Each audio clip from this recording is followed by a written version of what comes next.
Good afternoon. I hope everyone's doing well.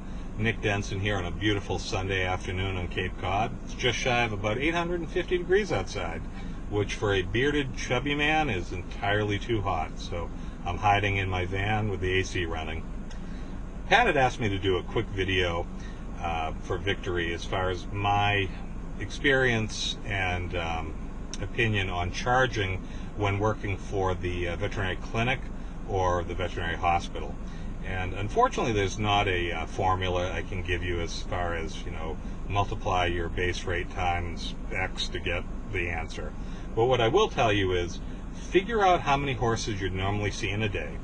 Figure out how much money you'd normally make in a day. And then realize that on average, working for the clinic, you're either going to see 1 to maybe 4 horses in the entire day. And that entire day could be twice as long as your normal day. If you're waiting around for test results, imaging, MRI, ultrasound, there's a lot of downtime where you're standing around not doing a lot.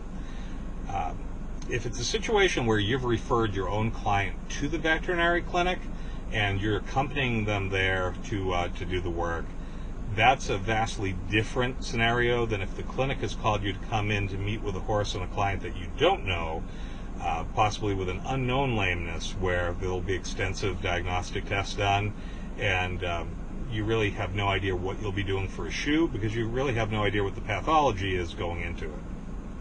That's the trickiest situation. Probably the easiest situation is if you're booked for 1 day a week or 1 day a month working with the clinic. That's kind of easy to account for because you know how many horses you'll be seeing.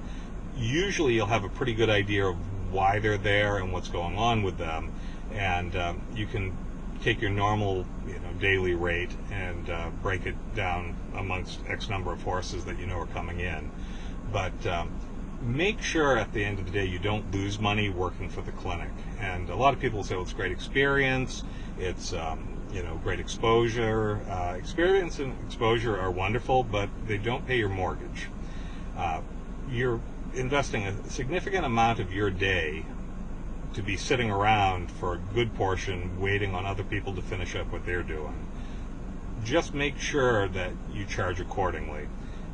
Every client that brings a horse to the clinic or the hospital understands that it's going to cost more than it would if you came out to their property. That being said, don't overcharge the client for the sake of overcharging the client. You need to find that happy medium between what's fair to you and what's fair to them. But it's going to vary for all of us, but I've seen a lot of people undercharge and actually end up paying for the privilege of shoeing a horse at the clinic rather than shoeing a horse at the clinic and making a profit. So just make sure you do the math and really consider how much time you're going to be spent possibly doing nothing except watching the veterinarians work, and factor that into what your final bill is. Because I love shoeing horses, but my love of shoeing horses does not pay my bills. You have to find that sweet spot where you're making money, you're not overcharging the client, but it's worth it for you to be there doing what you're doing.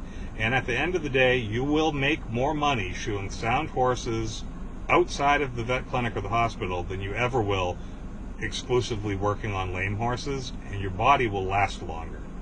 So I'm just going to throw that out there.